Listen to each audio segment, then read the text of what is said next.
الحمد للہ رب العالمین الصلاۃ والسلام علی رسولہ النبی الکریم وعلی آلہ واصحابہ اجمعین الحمد للہ الذی ہدانا لہذا وما كنا لنہتدی لولا ان ہدانا اللہ رب اشرح لی صدری ویسر لی امری واحلل عقدۃ من لسانی یفقہوا قولی آمین یا رب العالمین۔ کل ہم نے تفصیل سے دیکھا آیت نمبر 60 جو ہے سورہ توبہ کی، اس میں زکوٰۃ کے مصارف اللہ تعالیٰ نے بالکل فکس کر دیے ہیں۔ اس لیے فکس میں اس لیے کہہ رہا ہوں کہ آیت شروع ہوتی ہے انما الصدقات، کہ بے شک انما حصر کا مفہوم پیدا ہو جاتا ہے کہ اب یہ صرف انہی مدات میں خرچ ہوں گے۔ وہ 8 مدات ہم نے کل بڑی تفصیل سے دیکھی ہیں، اور وہ زکوٰۃ کے لیے ہیں۔ زکوٰۃ کے لیے کیوں ہیں کہ آیت میں لفظ ہے فریضۃ من اللہ، تو فرض جو ہے وہ زکوٰۃ اور عشر ہے، باقی انفاق جتنا ہے وہ نفلی ہے۔ اچھا، اب ایک اور آیت آپ لکھ لیں اس کے ساتھ، توبہ کی 60 کے ساتھ، وہ ہے آیت بقرہ کی 177، اس لیے کہ اس میں بھی ذکر ہے، اور میں آپ کے سامنے پڑھ کے اس کا ترجمہ کر دیتا ہوں تاکہ آپ بالکل کلیئرلی سمجھ لیں۔ یہ دراصل تو نیکی کی ڈیفینیشن ہے کہ نیکی ہے کیا چیز، اور اس میں اگر آپ اس سب کچھ کو سمجھ لیں تو بہت آپ کو سمجھ آ جائے گا کہ دین میں نیکی کا تصور کوئی بڑا محدود نہیں ہے۔ مثلاً آپ دیکھیں، لیس البر ان تولوا وجوہکم قبل المشرق والمغرب، نیکی یہ نہیں ہے کہ تم اپنے چہروں کو یا اپنے منہوں کو مشرق یا مغرب کو کر لو۔ یہ اصل میں یہود جو تھے اور نصارہ، وہ بیت المقدس میں ایک مشرق کو کرتا دوسرا مغرب کو کرتا تھا، لہذا کہا کہ نیکی صرف یہی نہیں ہے، وَلَٰكِنَّ الْبِرَّ، نیکی کیا ہے؟ سب سے پہلی چیز من آمن باللہ، اللہ پر ایمان، نمبر 2 والیوم الآخر، نمبر 3 والملائکۃ، نمبر 4 کتب، نمبر 5 نبیین۔ تو ان 5 پر ایمان جو ہے وہ نیکی کا پہلا جز ہے۔ ان 5 چیزوں کا تعلق کس سے ہے؟ فکر سے ہے، عمل سے ہے؟ سر فکر سے، عمل سے سر۔ خدا کا خوف کریں، ایمان کا تعلق فکر سے ہے۔ یہ ساری ایمانیات ہیں، یہ تقاضا کرتے ہیں، یہ ایمانیات تقاضا کرتے ہیں کہ ہم عمل اس کے اکارڈنگ کریں۔ تو پہلا جو 5 چیزیں ہیں، آمن باللہ والیوم الآخر والملائکۃ والکتاب والنبیین، یہ ایمانیات ہے، ان کا تعلق فکر سے ہے، ان کا تقاضا ہے کہ ہم عمل ان کے مطابق کریں۔ بات کلیئر ہے؟ کوئی سوال ہے تو کریں تاکہ یہ باتیں کلیئرلی سمجھیں ہم۔ اس کے بعد وہ بات آتی ہے جو آج ہم سمجھنا چاہ رہے ہیں، وَآتَ الْمَالَ عَلَىٰ حُبِّهِ، اور مال دیا اللہ کی محبت میں، ذوی القربہ، پہلے کون حقدار ہیں؟ قرابت دار، یہاں دیکھ رہے ہیں آپ، والیتامہ، اور یتیم، والمساکین، اور مسکین، وابن السبیل، اور مسافر، والسائلین، اور سوال کرنے والے، وفی الرقاب، اور قید میں لوگ، جن کے قیدی ہیں جو لوگ۔ اب مال کے یہاں مدات بتا دی گئی، بڑے غور سے سمجھیے، 60 کے ساتھ اس کو سمجھنا ہے آپ نے تاکہ بات بڑی کلیئر ہو جائے۔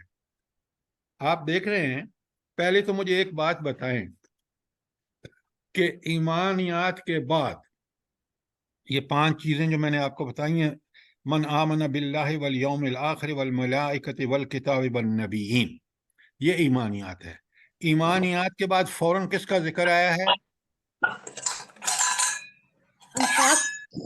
آت المال، مال انفاق کا، انفاق کا ذکر آیا ہے۔ تو نیکی میں آپ دیکھ رہے ہیں کہ ہمیشہ آپ دیکھیں تو اقام الصلاۃ و آتوا الزکوٰۃ آیا ہے۔ یہاں ایمان کو نماز سے پہلے زکوٰۃ کو لایا گیا ہے۔ بنا یہ کیوں ہے؟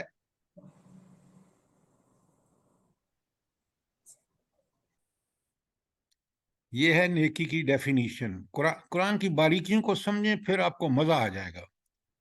یہ ہے نیکی کی ڈیفینیشن، اور نیکی کی ڈیفینیشن میں مال اس لیے پہلے آیا ہے کہ یہ مال کی محبت جو ہے وہ اللہ کے لیے اس کو خرچ کرنا، اس کو اللہ کی محبت میں مال جیسی جس سے محبوب انسان کو وہ خرچ کرتا ہے، تو وہ دراصل نیکی کا جو ہے وہ شخص نیکی کا واقعی عادی ہے، وہ نیکی کو سمجھتا ہے۔ اور یہاں مدات بتا دی گئی، نمبر 1 ذوی القربہ، نمبر 2 یتامہ، نمبر 3 مساکین، نمبر 4 ابن السبیل، نمبر 5 سائلین، سوال کرنے والے، اور پھر رکاب، اور جن کی گردنیں پھنسی ہوئی ہیں یعنی قید میں ہیں۔ اب یہاں آپ کے پاس آ گیا، اس کے بعد آیا وَأَقَامُوا الصَّلَاةَ وَآتَوُا الزَّکَاۃَ، نماز قائم کی اور زکوٰۃ دی۔ دیکھیں، زکوٰۃ سے پہلے مال الگ آیا ہے، تو اوپر جو بات ہے وہ کوئی بھی مال جو انفاق آپ کریں، اس کے بعد زکوٰۃ کا آپ کو آیت 60 میں کل ہم نے بڑی تفصیل سے توبہ کی دیکھ لیا۔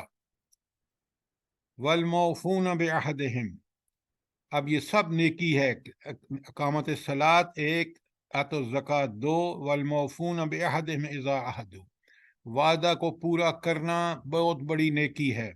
والصابرین فی البأساء والضراء، اور صبر کرنے والے کس میں؟ تنگی اور باسائے، تنگ دستی میں، والضراء تکلیفوں اور مصیبتوں میں، وحین الباس اور لڑائی کے وقت۔ اچھا یہ بتائیں، قرآن کو بڑا سوچ کے سمجھیں پڑھیں تو پھر آپ کو اللہ تعالیٰ کی کتاب کی گہرائی اور گہرائی پتہ لگے گی۔ وہاں یہ کیوں کہا صرف یہ کہ صبر کرنے والے کس میں؟ 3 چیزوں میں، نمبر 1 باسائے تنگ دستی، نمبر 2 ذرائے تکلیف و مصیبت میں، وحین الباس اور لڑائی کے وقت میں۔ صبر تو اور بھی جگہوں میں بھی چاہیے ہوتا ہے، پھر صرف یہ 3 کا ذکر کیوں کیا ہے؟ سر یہی مشکل مقامات ہے، اصل صبر یہی اس کو اپنے اس کو مال کی بہت ضرورت ہوتی ہے، لیکن پھر بھی وہ جو اپنی تنگی میں بھی اللہ کے راستے میں خرچ کرتا ہے۔ صابرین کی بات، میڈم صابرین کی بات ہو رہی ہے کہ یہاں صبر 3 چیزوں میں کہا گیا ہے، باسائے و ضرائے وحین الباس۔ حالانکہ صبر تو اور دیگر سارے معاملات میں ضرورت ہوتا ہے، جب بھی انسان پر کوئی مشکل آتی ہے، تو ان 3 کا ذکر کیوں کیا ہے صرف؟ اب قرآن کے سنیں، بڑے غور سے سمجھا کریں، نہیں بات کلیئر نہیں ہوتی تو سوال کیا کریں۔ دیکھیں، جس شخص نے ان 3 معاملات میں صبر کر لیا نا، تنگ دستی، بیماری اور لڑائی کے وقت، باقی مسئلے تو کوئی ہے ہی نہیں، اس کے مقابلے میں یہ مشکل ترین ہے۔ جب یہاں صبر کر لے گا تو پھر باقیوں میں تو اس کو صبر کرنے کا کوئی مسئلہ ہی نہیں ہوگا، اس لیے کہ وہ آسان ہے اس کے مقابلے میں۔ تو رب العالمین کا بات کرنے کا انداز جو ہے نا وہ سمجھنا چاہیے۔ کوئی سوال؟ اولئک الذین صدقوا، یہ ہیں جو اپنے دعوی ایمان میں سچے ہیں، جو نیکی ان چیزوں کو سب کو سمجھتے ہیں۔ واولئک هم المتقون، اور یہی لوگ متقی ہیں۔ تو آپ کو یہاں متقی کی ڈیفینیشن بھی سمجھ آ گئی۔ تو متقی کون ہے اس سارے آیت کے پس منظر میں؟ کیسے کیا ڈیفینیشن نکلی متقین کی؟ سر نمبر سر، ایک جی آپ بولیں. جی سر، جس کی پہلے نمبر پہ ایمانیات یعنی فکر درست ہے، جی اس کے بعد وہ صبر کرتا ہے، نہیں، انفاق فی سبیل اللہ آپ کرتا ہے نمبر 2 پہ. شروع سے آخر میں پہنچ گئے. جی، دیکھیے انفاق فی سبیل اللہ، پھر پلیز نماز. میری بات سنیں، میری بات جی سنیں. دیکھیں قرآنی آیات اتنی اہم ہیں. ایمان کے بعد جو شخص ایمان لاتا ہے، ایمان کے بعد سب سے پہلا کام اس کو کیا کرنا ہوتا ہے؟ ایمان کا سب سے پہلا تقاضا. نماز سر، نماز. اچھا، نماز اگر اس نے صبح کے بعد لایا ہے ایمان، تو نماز تو ظہر میں پڑھے گا، تو وہ اس وقت تک اس پر کوئی چیز لازم نہیں ہے. سر جی اس آیت کی روح سے نفاق پہلے آ رہا ہے. وَآتَى الْمَالَ عَلَى حُبِّهِ ذَوِي الْقُرْبَى. دیکھیے ان ترجیحات کو اچھی طرح سمجھیے. ایمان کے بعد پہلی شرط تقویٰ ہے کہ وہ برائی کو چھوڑ دے اور نیکی کرے. یہ سب سے، اور متقی اسی شخص کو کہتے ہیں. اور تقویٰ بڑا، اب یہاں جو آیا ہے، جو نیکی کا یہ تصور رکھتا ہو، صرف نماز نہیں پڑھتا بلکہ اس کے ساتھ، نماز کے ساتھ یہ سارے کام جو اس میں نیکی کی ڈیفینیشن میں آئے ہیں وہ کرتا ہے، وہ متقی ہے. اب اس میں پورے کا پورا دین موجود ہے آپ کا. قرآن کو خدا کے لیے آیت کو پہلے پڑھیں، اس کو سمجھیں، اس کے اپنے آپ سے سوال کریں یہ بات کہ یہاں کیوں آئی ہے، تو اس سے پھر آپ کو کھلے گا. اسی لیے قرآن کہتا ہے کہ تدبر کرو، تفکر کرو، قرآن کو سمجھو. اب اس آیت 177 پہ کوئی سوال ہو کریں، جلدی سے کریں.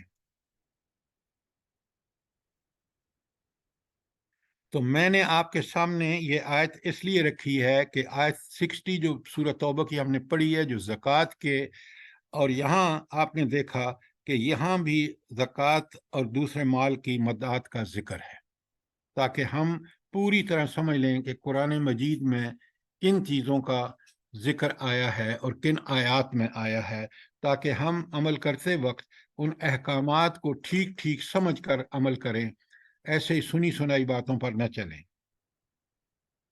ٹھیک ہو گیا؟ جی سر ٹھیک ہے. بے شک سر.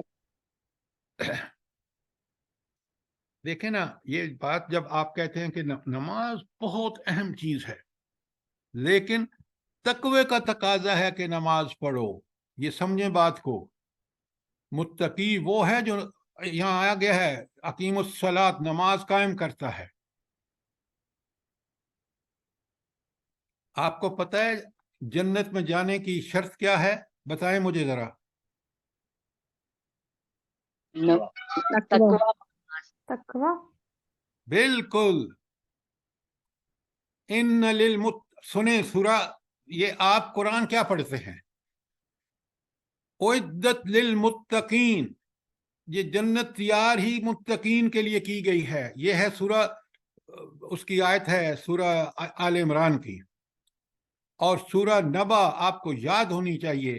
اللہ تعالیٰ دوسرا رکوع شروع ہوتا ہے ان للمتقین مفازا حدائق وعنابا وکواعب اترابا وکأسا دہاقا لا یسمعون فیہا لغوا ولا کذابا. یہ ساری نعمتیں جنت کی کس کے لیے ہیں؟ ان للمتقین، بے شک یہ متقین کے لیے ہیں. نماز، اللہ تعالیٰ نے یہ بالکل نہیں کہا کہ نمازی جنت میں جائیں گے.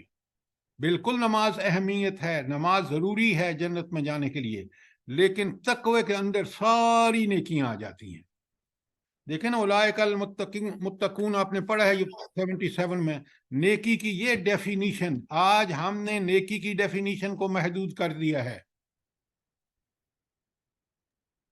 تو سر جو یہ ساری نیکیاں کرتے ہیں اور نماز کو ہی نہیں پڑھتے، ان کے لیے کیا ہے؟ دیکھیں آپ ذرا غور فرمائیں، وہ تو نماز تو حد ہے، نماز حد ہے کفر اور اسلام کی، ایمان اور کفر کی حد، نماز چھوڑی ایمان سے کفر میں چلا گیا۔ دیکھیں نا، پھر اس بندے کا دین اپنا دین ہے، اس نے پرائرٹیز اپنی سیٹ کر رکھی ہیں کہ بس میں سب کچھ کروں گا، نماز نہیں پڑھوں گا۔ نماز نہیں پڑھو گے تو اللہ تعالیٰ کہتے ہیں کہ نماز حد رسول اللہ صلی اللہ علیہ وسلم کی حدیث ہے۔ دیکھیں دین ہے کیا؟ اپنی خواہشوں کو، اپنی ڈیمانڈز کو اللہ کی ڈیمانڈ کے تابع کر دینا۔ اب میں مسلمان ہو ہی نہیں سکتا جب میں اللہ تعالیٰ کی ترجیحات کو سامنے رکھ کے اپنی زندگی نہ گزاروں۔ بے شک۔ بات سمجھ آئی ہے نہیں آپ کو؟ جی سر آگے۔ جی سر۔ اچھا، اب اگر 60 ہم نے پوری طرح سمجھ لی، آئندہ آپ نے زکوٰۃ اور انفاق، زکوٰۃ فرض ہے اور انفاق باقی سارے نفلی خیرات ہیں، ان کو دینے کے لیے آپ کے سامنے ساری صورتحال آ گئی۔ میں کئی لوگوں کو جانتا ہوں جو کہتے ہیں کہ ہم نے تو اپنے گھر نوکرانی کو فریج خرید کے دے دیا، ہم نے تو اس کو فلاں چیز خرید کے دے دی، اور خدا کے بندو، اللہ تعالیٰ نے کہاں لکھا ہے قرآن میں کہ یہ تم ان جو تعیشات ہیں ان کے لیے۔ میں نے گاؤں میں زندگی گزاری ہے بغیر فریج کے، اور اس وقت میری صحت بہت اچھی تھی۔ آج گلا خراب اس لیے کہ وہ ٹھنڈا پانی پی لیا، فلاں کر لیا، ڈھمکان کر لیا۔ یہ سب ہم نے اپنے اوپر لاد لیا ہے۔ ذرا سوچیں تو صحیح کہ اللہ کے احکامات کتنے زبردست ہیں، کتنی حکمتیں ہیں ان میں، اور اس طرح کی زندگی اگر ہم گزاریں تو پھر ہم انشاءاللہ کبھی مشکلات میں نہیں پڑیں گے۔ اب چلتے ہیں، اگر کوئی سوال ہے تو ضرور کریں۔ اب ہم چلتے ہیں، آیت 60 کل پڑھی ہے اور آج ہم 61 پڑھ رہے ہیں۔ اچھا، اب جو اگلی آیات ہے نا، یہاں سے جو شروع ہو رہی ہیں، بہت غور سے سمجھا کریں، بڑی اللہ تعالیٰ کی حکمتیں ہیں جو اس کتاب میں دی گئی ہیں۔ اب یہاں آج کل ہم بڑا ایسے تماشا کر کے ساری اس کو کھیل تماشا سمجھتے ہیں کہ مذاق دین کے ساتھ، اور بس لوگوں کو خوش کرنے کے لیے بکواس کرتے رہتے ہیں۔ ہماری بات نبی کریم صلی اللہ علیہ وسلم کے حوالے سے بڑی ان کی عزت اور احترام سامنے رہنا چاہیے، ورنہ اگر ہم نے آپ صلی اللہ علیہ وسلم کے ساتھ کوئی مذاق کیا تو سارے اعمال غارت ہو سکتے ہیں۔ اب ذرا آیات غور سے سنیے۔ اس وقت کے منافق کیا کرتے تھے؟ وَمِنْهُمْ، اور ان میں کچھ ایسے ہیں، یا ان میں جو ہے نا یہ منافقین کا ذکر ہے کیونکہ آگے آیت بتا رہی ہے۔ وَمِنْهُمُ الَّذِينَ يُؤْذُونَ النَّبِيَّ، اور ان میں کچھ وہ لوگ بھی ہیں جو نبی کریم صلی اللہ علیہ وسلم کو ایذا دیتے ہیں، تکلیف دیتے ہیں۔ وَيَقُولُونَ، اور وہ یہ کہتے ہیں، وَيَقُولُونَ هُوَ أُذُنٌ، اور وہ کہتے ہیں کہ نبی صلی اللہ علیہ وسلم کان کے کچے ہیں۔ کان کے کچے ہیں کیا مطلب ہے؟ ہر ایک کی سنتے ہیں۔ منافق جو کا کچھ آ کے کہہ دیتا ہے وہ سن لیتے ہیں، جو اور مسلمان کہتا ہے وہ سن لیتے ہیں، ہر ایک کی بات سنتے ہیں، لہذا یہ کان کے کچے ہیں، نعوذ باللہ۔ ان کو یہ نہیں کرنا چاہیے۔ یہ کن کی خواہش ہے؟ منافقین کی خواہش ہے۔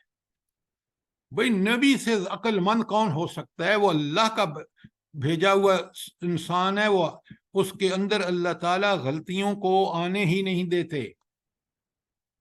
فوراً اگر کبھی ان سے کوئی بشری غلطی ہو جائے تو فوراً اصلاح کر دیتے ہیں۔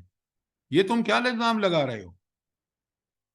کل، اے اللہ کے رسول ان کو بتا دو، اذن خیر لکم، یہ جو کان کے کچے جس کو آپ کہہ رہے ہیں نا اور ان پہ الزام لگا رہے ہیں، یہ تمہارے لیے بہتر ہے۔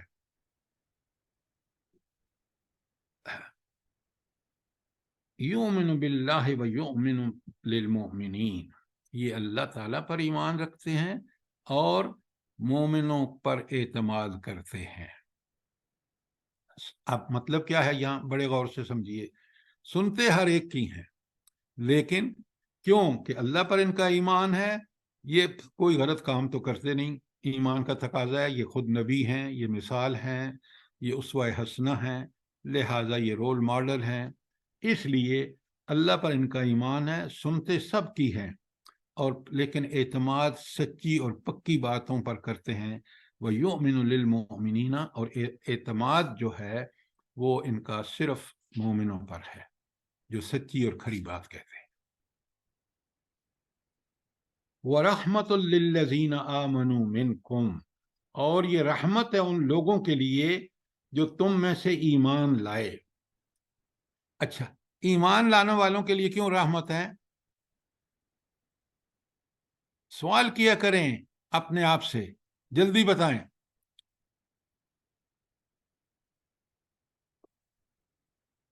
آپ غور سے سنیے، بات کو سمجھیے ورنہ سوال کیجیے۔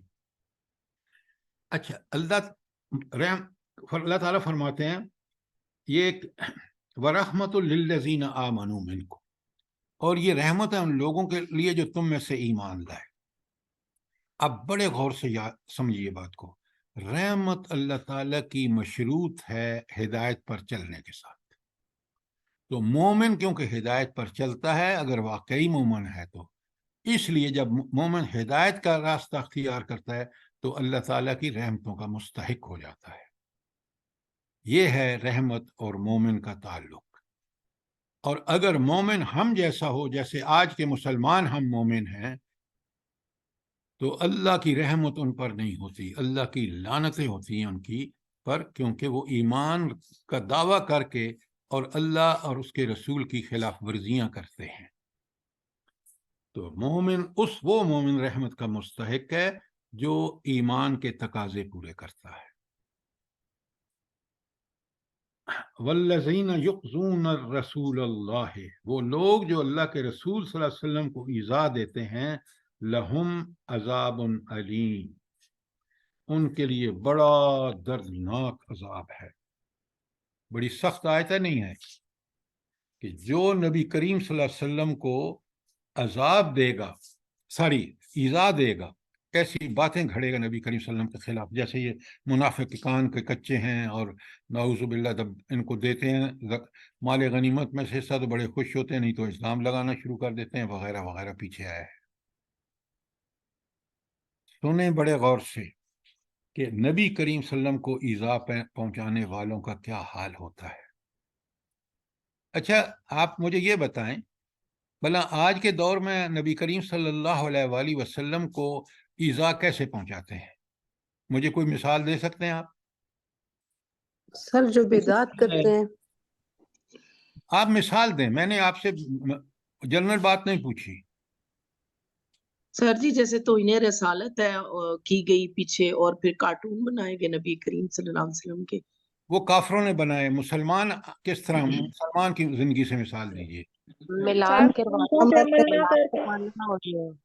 یہ سب آپ جنرل باتیں کر رہے ہیں، سنت کی پیروی نہیں کرتے، سنت سے ہٹ کر باتیں کرنا میں نے اور آپ سے عمل مثال کرنا۔ مانگی ہے، آپ ایک مثال ابھی تک آپ نے نہیں دی۔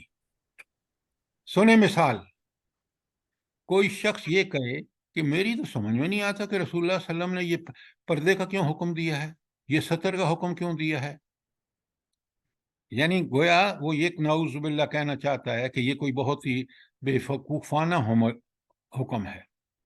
مثال لکھیے، آج ہم بالکل یہ کرتے ہیں، یہ پتہ نہیں سمجھ میں نہیں آتا کہ یہ سود کیوں منع کر دی، اس کے بغیر تو اکانومی چل ہی نہیں سکتی، چلا لو نا اکانومی کو، یہ مہنگائی سود کی وجہ سے تو ہے، اس سود نے تمہاری مت مار دی ہے۔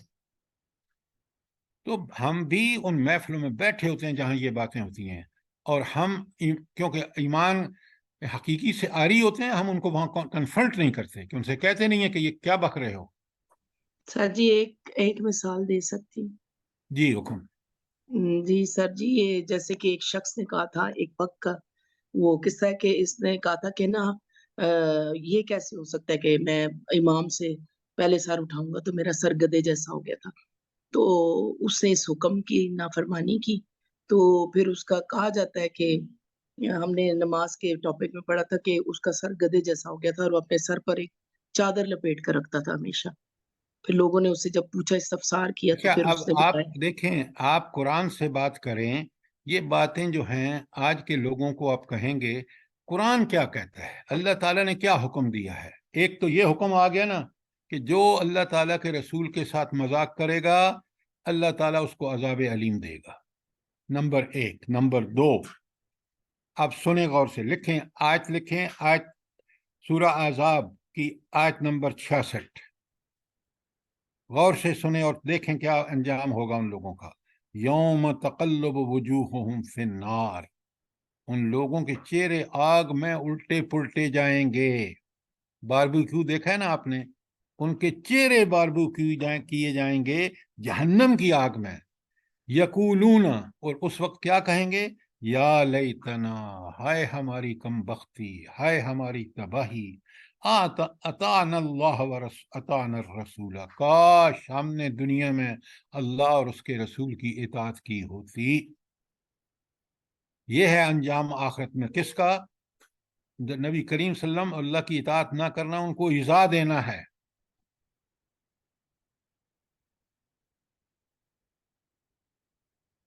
سنیں کہ ان لوگوں کا کیا حشر ہوگا جو ایذا دیتے ہیں اللہ اور اس کے رسول کو۔ سورہ نساء کی آیت 14 لکھیں۔ سر احزاب کی کیا بتائی تھی؟ احزاب کی 66۔ اب سورہ نساء کی آیت 14، وَمَن يَعْصِ اللَّهَ وَرَسُولَهُ، جو نافرمانی کرے اللہ اور اس کے رسول کی، وَيَتَعَدَّ حُدُودَهُ، اور جب ان کی حدود، ان کے احکامات کی خلاف ورزی کرے، ان کا انجام کیا ہوگا؟ يُدْخِلُهُ النَّارَ، اللہ تعالیٰ اس کو آگ میں داخل کرے گا، خالداً فیہا، اس میں ہمیشہ رہے گا، وَلَهُ عذاب مہین، اور اس کے لیے دردناک عذاب ہوگا۔ اس طرح آپ دیکھیں گے کہ قرآن مجید میں سورہ جن بھی لکھ لیں، جن کی 23، یہ سب آیتیں اپنے پاس سنبھال کے رکھا کریں، ریفرنس، اور دیکھا کریں۔ میں نے آپ کو پہلے لکھوائی ہے احزاب کی 66، نساء کی 14، اور احزابی کی 36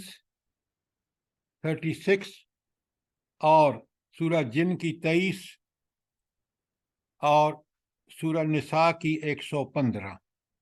یہ ساری وہ آیات ہیں جو نبی کریم صلی اللہ علیہ وسلم کی کو ایذا پہنچانا یا ان کی نافرمانی کرنے کا انجام ہے۔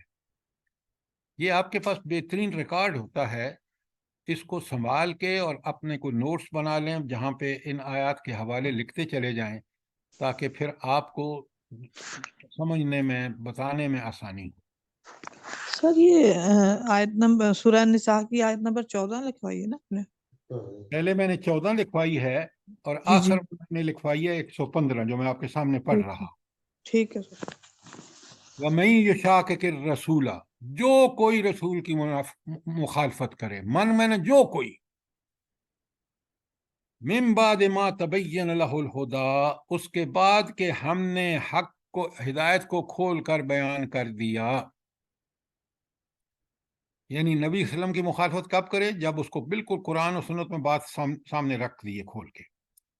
وَيَتَّبِعْ غَيْرَ سَبِيلِ الْمُؤْمِنِينَ، اور وہ مومنوں کا راستہ چھوڑ کر یہودیوں کا، عیسائیوں کا، طاغوت کا فالو کرے، نُوَلِّهِ مَا تَوَلَّى، تو دنیا میں ہم اس کو اسی طرف جانے دیں گے جس طرف وہ جانا چاہتا ہے۔ کیوں؟ اللہ تعالیٰ نے بندے کو آزادی دی ہے کہ چاہے تو میری بات مانو، چاہے تو نہ مانو، نہ مانو تو دنیا میں اسی طرح ذلیل ہوں گے جس طرح آج مسلمان ہو رہے ہیں، مانو گے تو تم اسی طرح عزت پاؤ گے دنیا میں، اور تمہیں تاریخ یاد رکھے گی جیسے صحابہ صحابیات اور نبی کریم صلی اللہ علیہ وسلم کو۔ نُوَلِّهِ مَا تَوَلَّى، جدھر پھرنا چاہتا ہے ہم اس کو پھیر دیتے ہیں۔ وَنُصْلِيهِ جَهَنَّمَ، اور آخرت میں اس کا کیا ہوگا ٹھکانہ؟ ہم اس کو جہنم میں داخل کریں گے۔ پھر جائے دنیا میں جدھر پھرنا چاہتا ہے، آخرت ہمارے پاس آئے گا اگر اس نے ہماری ہدایات کی نافرمانی کی ہے، اس ہدایت کے خلاف چلا ہے، نُصْلِيهِ جَهَنَّمَ وَسَاءَتْ مَصِيرًا، تو ہم اس کو جہنم میں پھینکیں گے، اور کتنا برا ٹھکانہ ہے وہ۔ اب آپ کے پاس ساری آیات قرآن کی آ گئیں جن میں نبی کریم صلی اللہ علیہ وسلم کی نافرمانی یا مخالفت ہوگی تو ان کا کیا انجام ہوگا۔ تو یہ تھی آیت 61. اب آگے کنٹینیو مضمون یہی کر رہا ہے, بڑے غور سے سمجھیے. کوئی سوال یہاں تک, کوئی کامنٹس؟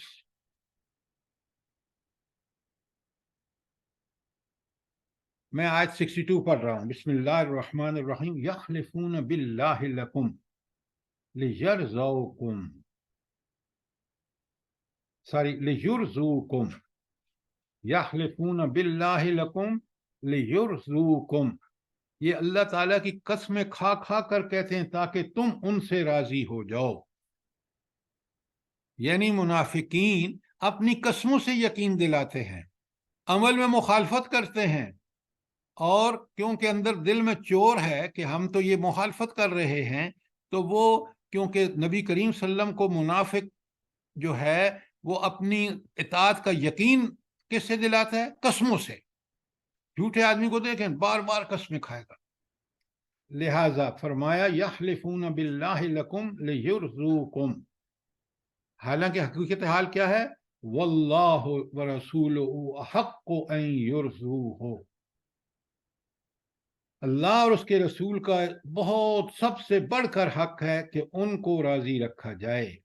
ان کانوا مؤمنین, اگر واقعی وہ مومن ہیں تو مومن کی تو سب سے بڑی خواہش دنیا میں اللہ اور اس کے رسول کو راضی کرنا ہوتا ہے. وہ اپنے عمل سے, اپنے ایمان و یقین سے, اللہ کے حکم پر اور نبی کریم صلی اللہ علیہ وسلم کے بتائے ہوئے طریقے پر چل کر اپنے ایمان کا ثبوت دیتا ہے. لیکن یہ منافق بدبخت کیا کرتے ہیں؟ کرتے اپنی مرضی ہیں.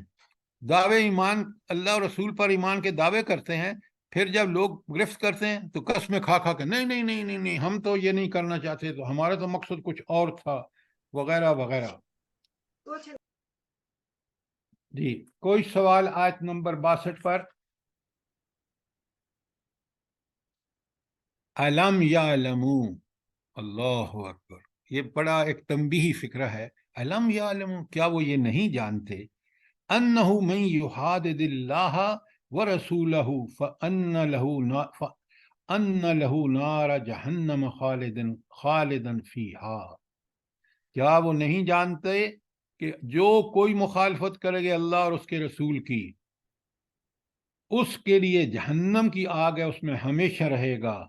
ذالک الخزی العظیم, یہ انتہائی قسم کی رسوائی ہوگی. وہی آیتیں جو میں نے ابھی آپ کو پہلے لکھوائی ہیں نا, وہ ساری اس کے تحت آتی ہیں. یہ بھی اس کا حصہ ہے کہ جو کوئی مخالفت کرے گا اس کا انجام یہ ہوگا. اس کے ساتھ بے شک ان 4 آیتوں کے ساتھ یہ بھی لکھ لیں, سورہ توبہ کی آیت 63.